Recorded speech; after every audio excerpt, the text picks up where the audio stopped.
Hi. അപ്പോൾ എല്ലാവർക്കും ഇന്നത്തെ വിശേഷത്തിലേക്ക് സ്വാഗതം. അപ്പോൾ ഇന്ന് രാവിലത്തെ നമ്മളെ വിശേഷമാണ്. അപ്പോസ് ഇതാ സ്കൂളിലേക്ക് പോകാൻ ഇങ്ങനെ ഒരുങ്ങി റെഡി ആയിട്ട് നിൽക്കുകയാണ്. അപ്പോൾ ഇന്ന് സ്കൂൾ തുറക്കുകയാണല്ലേ. എല്ലാ സ്കൂളിലേക്ക് പോകണ എല്ലാ മക്കൾക്കും ആദ്യം തന്നെ എല്ലാവിധ ആശംസകളും നേരുകയാണ്. പിന്നെ അതായത് നമ്മൾ പതിപോലെ തന്നെ ഇന്ന് സ്കൂൾ തുറക്കണ ദിവസമാണല്ലേ. അടിപൊളി മഴയാണ്. ഇന്നലെയൊക്കെ ഫുള്ളായിട്ട് വെയിലൊക്കെ തന്നു. അപ്പോൾ വിചാരിച്ചു സ്കൂൾ തുറക്കുകയാണ്, നല്ല വെയിലൊക്കെയാണ് അല്ലേ, ഒരു വെറൈറ്റി ആണെന്നൊക്കെ വിചാരിച്ചു. പക്ഷെ ഇന്ന് എല്ലാ പതിവും തെറ്റിച്ചിട്ട് ആ ഒരു മഴ ആ സമയത്ത് പെയ്ത്. അപ്പോൾ അപ്പൂസിന് പോണ സമയമായി തുടങ്ങി. അവരിന്ന് ട്യൂഷന് പോകേണ്ട കാരണം 7:30 തന്നെ പോകണം. അതിന് വേണ്ടി ഒരുങ്ങിയൊക്കെ നിൽക്കണം. അപ്പോ വാ. അമ്മതാ പ്രാർത്ഥനയൊക്കെ രാവിലത്തെ കുളി എല്ലാം കഴിഞ്ഞിട്ട് ഉമ്മറത്തിന് നിൽക്കുകയാണ്. നമ്മൾ ചായയും കടിയൊക്കെ ആക്കാനും പോകണുള്ളൂ കേട്ടോ. അതൊക്കെ റെഡിയാക്കണം. നമ്മൾ സ്പെഷ്യല് ചായക്കടിയൊക്കെയാണ് ഉണ്ടാക്കണത്. ഉണ്ടാക്കാത്തൊരു കടിയൊക്കെ ഇത് ഉണ്ടാക്കണത് എല്ലാം നമ്മളെ പരീക്ഷണങ്ങളാണ്. വന്നേ ഇവിടെ വന്ന് നോക്കിക്കിടണ്ടേന്നാ. ഇങ്ങോട്ട് വന്നേ, ഒരു ഹായ് കൊടുത്ത് എല്ലാ കുട്ടികൾക്കൊരു ആശംസ കൊടുത്താ. നമ്മളെ സ്കൂളിൽ പോണ എല്ലാ കുട്ടികൾക്കും ആശംസ ഉണ്ടാവും. ആശംസകൾ പറയേ. അപ്പോൾ അപ്പൂസിൻ്റെ യൂണിഫോം ഉണ്ടല്ലേ, പഴയ യൂണിഫോം തന്നെയാണ് കേട്ടോ. നമ്മളെ സ്കൂളിൽ യൂണിഫോമൊക്കെ മാറിയിട്ടുണ്ട്. പക്ഷേ ഇവന് 10ാം ക്ലാസ്സിലേക്ക് ആകുകൊണ്ട് ഇനിയിപ്പോൾ വേറെ യൂണിഫോം എടുത്തിട്ട് തയ്ച്ച് എടുക്കണ്ടെന്ന് പറഞ്ഞു. അപ്പോൾ പഴയതുണ്ടെങ്കിൽ അതന്നെ ഇട്ടാൽ മതി എന്ന് പറഞ്ഞിട്ടുണ്ട്. അപ്പോൾ അങ്ങനെ പാൻറ്റ് കുറച്ച് ഇറക്കം കുറഞ്ഞിരുന്നു, അത് കാരണം റെഡിമെയ്ഡ് എടുത്തതാണിപ്പോൾ. പിന്നെ ഷർട്ടും ഇനിയിപ്പോൾ മഴക്കാലമല്ലേ, ഉണങ്ങി കിട്ടൂലേ എന്നൊരു സംശയത്തിന് എടുത്തിട്ട് തയ്ക്കാൻ കൊടുത്തിട്ടുണ്ട്. അതിപ്പോൾ ഇനി പെരുന്നാളൊക്കെ കഴിയുമ്പോഴേക്കിന് കിട്ടും. അപ്പോൾ ഉള്ള യൂണിഫോം നമ്മൾ നല്ല അയൺ ചെയ്തൊക്കെ സൂപ്പറാക്കി വെച്ചതാണ്. പിന്നെ പുസ്തകങ്ങളൊന്നും കൊണ്ടുപോണ്ട, ഒരു റഫ് ബുക്ക് മാത്രം കൊണ്ടുപോയത്. ഉച്ച വരെയുള്ളൂ ക്ലാസ്. അപ്പം എന്നാൽ അപ്പൂസിൽ പോകാനുള്ള കാര്യങ്ങളൊക്കെ നോക്കട്ടെ കേട്ടോ. ഇതുണ്ടോ പൂള ഇതേപോലെ ഇങ്ങനെ വെള്ളത്തിൽ കൊത്തി അരിഞ്ഞിട്ടതാട്ടോ, കുഞ്ഞു കുഞ്ഞി കഷ്ണാക്കിയിട്ട്. പിന്നെ നമ്മൾ യൂട്യൂബിൽ കണ്ട സമയത്ത് ഇതിൻ്റെ ഒപ്പം ഉലുവി, ഉഴുന്ന്, നാളികേരം, അങ്ങനെ ചെറിയ ഉള്ളി എല്ലാം കൂടി മിക്സ് ആക്കിയിട്ട് അരച്ചിട്ട് ചൂടുന്നുണ്ട്. പക്ഷേ ഈ ചെറിയ ജീരകത്തിൻ്റെ ഒന്നും ടേസ്റ്റ് അത്ര അപ്പൂസിനൊന്നും ഇഷ്ടമില്ലാത്ത കാരണം അതൊന്നും ചേർക്കണില്ല. സാധാരണ ഇങ്ങനെ ഈ പച്ചരിയിലൊപ്പം ഇട്ട് ആട്ടിയിട്ട് ചുട്ടുന്നല്ലേ, അപ്പം തന്നെ നല്ല രസമുണ്ട്. കറിയൊന്നും വേണ്ട, വെറുതെ ചുറ്റിയിട്ട് ഇങ്ങനെ ചായക്ക് ആ ചൂടോടെ തന്നെ തിന്നാൻ നല്ല രസമുണ്ട് കേട്ടോ. അപ്പോൾ ഇതൊന്ന് നല്ലോണം അരച്ചെടുക്കട്ടെ, അധികം വെള്ളമാവാതെ. കാരണം ഇങ്ങനെ പരത്താൻ കുറത്തിലാണ് കേട്ടോ ഇത് ഉണ്ടാക്കി അരച്ചെടുക്കുന്നത്. അപ്പോൾ പൂള വരുമ്പോൾ അത് അരിയൂലെന്നൊക്കെ തോന്നും, പക്ഷെ നല്ല പച്ചരിനെ പോലെ തന്നെ നല്ലോണം പെട്ടെന്ന് തന്നെ അരിഞ്ഞിട്ടു കേട്ടോ. അപ്പോൾ ആദ്യം ഈ പച്ചരിനെ എല്ലാം കൂടി ഇതിൽ ഒരുമിച്ച് കൊള്ളൂല. അപ്പം അത് കാരണം നാഴി അരി എടുത്തിട്ടുള്ളത് ഈ പച്ചരി, ഇത് മാത്രം ഒന്ന് വേഗം അരച്ചെടുക്കട്ടെ കേട്ടോ. അരി ആട്ടി വെച്ചിരുന്നു കേട്ടോ. ആദ്യം ഒരു കുറച്ചിട്ട് പൂള എല്ലാം കൂടി ജാറിലാക്കാതെ പകുതി എടുത്ത് അരച്ചിരുന്നു. പിന്നെ പകുതിയും കൂടി അരച്ചതാണ് കേട്ടത്.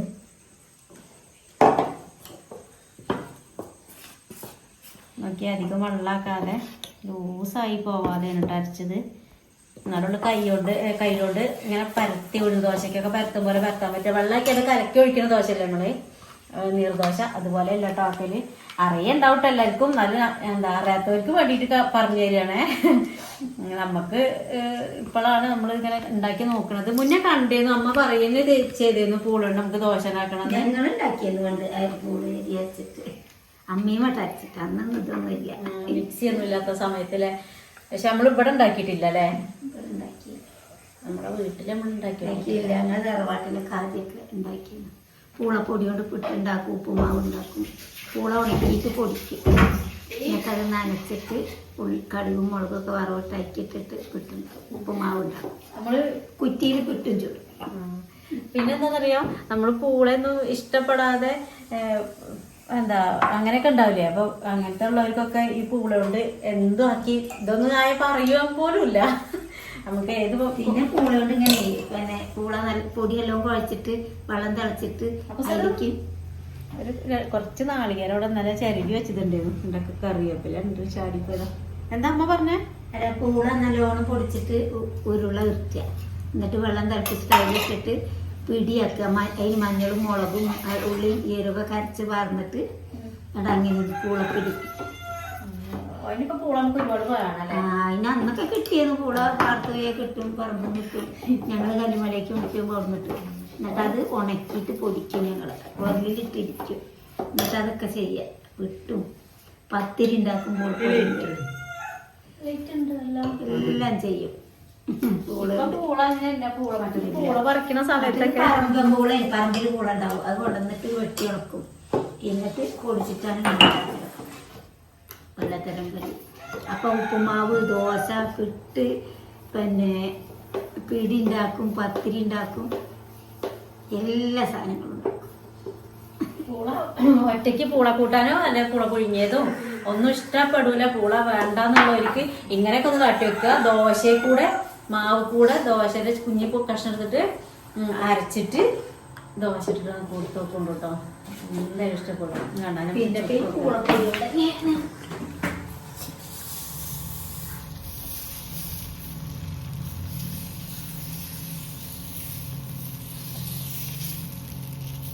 ഇവിടെ കിടക്കട്ടെ കേട്ടോ.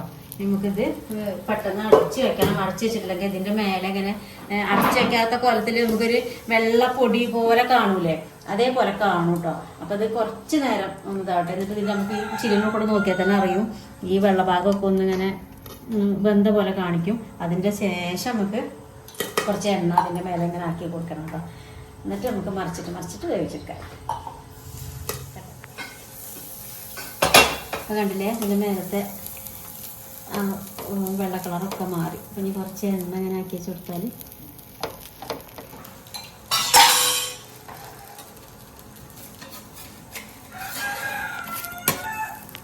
പൂച്ച കോഴികളെ വിട്ടിട്ടില്ലെന്നല്ലേ കരഞ്ഞു വിളിക്കുന്നുണ്ട്.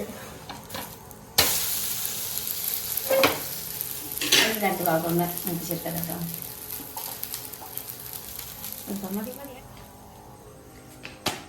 ദോശ 2 ദോശയായി.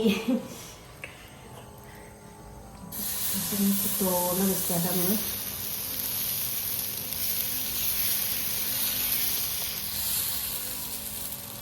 ഇപ്പം നമ്മളെ ബസ്സിന് യാത്രയൊക്കെയുള്ള സമയമായി. 35:40 8:10 ബസ്സിന് പോകണം. ചേരിപ്പറമ്പ് എന്ന സ്ഥലത്തേക്ക് നടന്നു പോകണം. അവിടുന്നാണ് ബസ്. അപ്പം രാവിലെ ഒരു സ്കൂൾ ബസ്സിന് പോകാൻ പറ്റൂല. അപ്പോഴേക്കും ട്യൂഷൻ്റെ സമയം കഴിയും. ഇവിടുന്ന് 8:45 ആവുന്ന സമയത്ത് ഇവിടെ സ്കൂൾ ബസ് എത്തുള്ളൂ. അപ്പം അതിന് പറ്റില്ല, തിരിച്ച് വരുമ്പോഴേ സ്കൂൾ ബസ്സിന് വരാൻ പറ്റുള്ളൂ. അപ്പോൾ അപ്പൂസിന് നമുക്ക് യാത്രയൊക്കെ വാ. അപ്പൂസ് സ്കൂളിലേക്ക് ഇറങ്ങി. കൊട എടുത്തില്ല അപ്പോൾ ഈ വെയിലുണ്ട് പോവണ്ടട്ടോ. ഇങ്ങോട്ട് സ്കൂൾ ബസ്സിൽ വന്നാതിട്ടാ നോക്കല്ല. സ്കൂൾ ബസ്സിന് പേര് കൊടുത്തിട്ടുണ്ട്, അപ്പോൾ ഒരു നോക്കും. പോയി സന്തോഷേട്ടൻ വെട്ടി വന്നു. കുറച്ച് നേരത്തെ പോയിട്ട് നേരത്തെ വന്നിട്ടുണ്ട്. മഞ്ചേരി പോകണം. അപ്പോൾ അത് കാരണം കുറച്ച് നേരത്തെ വന്നിട്ടുണ്ട്. അപ്പോൾ പെട്ടെന്ന് ഓരോ കാര്യങ്ങളൊക്കെ ആക്കുകയാണ്. തീരുന്ന പണി തീരും. 9:30 പോകണം. അപ്പോൾ ഇതിന് ചോറ് കറി എന്തായാലും ആക്കിയേക്കണം. അപ്പൂസെത്തുമ്പോഴേക്കിന് ഉണക്കമീനാട്ടോ. ഉണക്കമീൻ്റെ കറി ഉണ്ട്. ഉണക്കമീൻ പൊരിക്കണം. 2 കഷ്ണത്തിൽ പൊരിച്ച് വയ്ക്കാം. അപ്പൂസെത്തുമ്പോഴേക്ക് വിചാരിച്ചിട്ട് 2 കഷ്ണം ഇത് പൊരിക്കണേ. പൊട്ട് പൊരിക്കണം. മുളത്തേക്കെല്ലാം പൊരിക്കണം. പിന്നെ ഇതെന്താ പുളി തക്കാളിയും പച്ചമുളകും ഇട്ടിട്ട് അതിന് കുറച്ച് വാലുഭാഗമോ കട്ടില്ലാത്ത ഭാഗം എടുത്തിട്ട് കറിയാക്കി വെച്ചതാണ്. ചെറിയ ഉള്ളിയും കറിവേപ്പിലയും എല്ലാം താളിച്ചിട്ട് അങ്ങനെ വെച്ച്. പിന്നെ എന്തൊക്കെ ഉണ്ടായാലും അപ്പൂസിന് സോയാബീൻ കണ്ടാൽ അത് പൊരിക്കണം നിർബന്ധം. അപ്പോൾ അങ്ങനെ മസാലയൊക്കെ തേച്ച് ചിക്കൻ മസാലയും മുളകും പൊടി ഉപ്പെല്ലാം തേച്ചിട്ട് ഇങ്ങനെ വെച്ചിട്ടുണ്ട്. ഇത് എണ്ണയിലൊന്ന് വറുത്ത് വെച്ചാൽ ഒരു ചോറും. അപ്പോൾ ചിലപ്പോൾ ഓനെ എത്തുമ്പോഴേക്കും ഞങ്ങൾ എത്തലുണ്ടാവും സംശയമാണ്. നോക്കട്ടെ. അല്ലെങ്കിലൊക്കെ മേശമെടുത്ത് അത് അടച്ച് സെറ്റാക്കി വെച്ചിട്ട് വേണം പോകാൻ. പക്ഷെ അവിടെയൊന്നും കഴിഞ്ഞിട്ടില്ല കേട്ടോ. ഇതൊക്കെ ആക്കി വെച്ചാൽ ഒരു സമാധാനത്തിൽ ഇതൊന്ന് ചായ കുടിക്കാമെന്ന് വിചാരിച്ചിരിക്കുകയാണ്. അങ്ങനെ കറക്റ്റ് സമയത്ത് സന്തോഷമായിട്ട് നിർത്തി. സോയാബീൻ്റെ ഫ്രൈയും കൂടി നമ്മളെല്ലാത്ത സാമ്പാറുണ്ട് കേട്ടോ. കുറച്ച് അതും ചൂടാക്കിയിട്ട് ഫ്രിഡ്ജിൽ അതൊക്കെ സൂക്ഷിച്ചിരുന്നു. അതുകൂടി ഒന്ന് ചൂടാക്കി വയ്ക്കാം. രാവിലെ എന്തോ ഒരു മഴയായിരുന്നു. ഇപ്പൊ കണ്ട നല്ല ഭയങ്കര വെയിൽ. അമ്മ ഒരുങ്ങിയതേ വേ നോക്കി 9:00 പോണ സമയമായി. 9 മണി കഴിഞ്ഞു. കോളേജിന്റെ കഴിഞ്ഞു. ഞാൻ പുതിയ ചോറും കൂടി ആക്കി വെക്കട്ടെ. ഒന്ന് മൊത്തത്തിലൊരു ക്ലീനിങ് കൂടി കഴിഞ്ഞു കേട്ടോ. എല്ലാ പണികളും ഒരുവിധം തീർത്തു. നല്ല മഴ എത്തണില്ല രാവിലെ തന്നെ. അതാണത് രാവിലെ തന്നെ നമ്മളെ ആകെ ഒന്ന് പേടിപ്പിച്ച് കയറാ. കുട്ടികളാകെ കുടുങ്ങുമെന്നുള്ള പേടി വന്നതാണ് കേട്ടോ. നമ്മള് കുടുക്കിയിട്ടുണ്ടെങ്കിലും കുട്ടികള് പോകുമ്പോ നമുക്കൊരു ബേജാറാണല്ലോ, അത് വിചാരിച്ചു. പക്ഷെ ഒരു കുഴപ്പമല്ല, നല്ല വെയിലാണ്. നമ്മള് അധികം വർത്താനം പറഞ്ഞ് നേരം കഴിക്കില്ല. നമുക്കൊരു അത്യാവശ്യ കാര്യത്തിന് നമ്മളൊന്ന് പോവുകയാണ്, അമ്മേനെയും കൂട്ടിയിട്ടാണ് പോണത്. അപ്പൊ എന്താന്നുള്ള കാര്യം നമുക്ക് അടുത്ത വീഡിയോയിൽ കാണാം കേട്ടോ. അതടക്കം ഇടക്കട്ടെ, നമുക്ക് പോകുമ്പോ കാണാം. അപ്പം ഇനിയിപ്പോ അമ്മ ഡ്രസ്സൊക്കെ മാറാൻ തുടങ്ങിയിട്ടുണ്ട്, എനിക്ക് മാറാനുണ്ട്, സന്തോഷമൊക്കെ കുളിക്കാനൊക്കെ ഉണ്ട്. റബ്ബർ വെട്ടി വന്നതാണ്, വേഗം തട്ടിക്കൂട്ട് കൂടിയൊന്നും നടക്കൂല. റബ്ബർ വെട്ടി വന്നാൽ കയ്യുമ്പിലും എല്ലാം കണ്ട റബ്ബറിന്റെ പാലൊട്ടി പിടിച്ചൊക്കെ നിൽക്കുന്നുണ്ട്. അതൊക്കെ നോക്കി കുറച്ച് സാവധാനത്തിലേ നടക്കുള്ളൂ. അപ്പോഴത്തേക്കും ഞങ്ങളെ ഒരുക്കാനും കഴിയണം. കൂളിയൊക്കെ കഴിഞ്ഞു വന്നാലും ഞങ്ങൾ ഒരുക്കാനും ഇതും കഴിയൂല, അത് വേറെ. അപ്പോൾ ഇനിയിപ്പോൾ വേഗം പോകാനുള്ള കഴിഞ്ഞു നോക്കാം കേട്ടോ. മഞ്ചേരി പോയിട്ട് വരണം. എന്തായാലും പുറത്തിറങ്ങി കഴിഞ്ഞാൽ പിന്നെ സമയം എന്തായാലും വൈകും. നമ്മൾ ഇവിടുന്ന് ഈ വട്ടത്തിലിനെ പോലെയാവില്ല, പോയാൽ പിന്നെ സമയം അങ്ങനെ വൈകും. അപ്പോൾ എന്നാല് നമുക്ക് പോയി വന്നിട്ട് കാണാം. അപ്പം എല്ലാവർക്കും ബൈ, നാളെ കാണാം.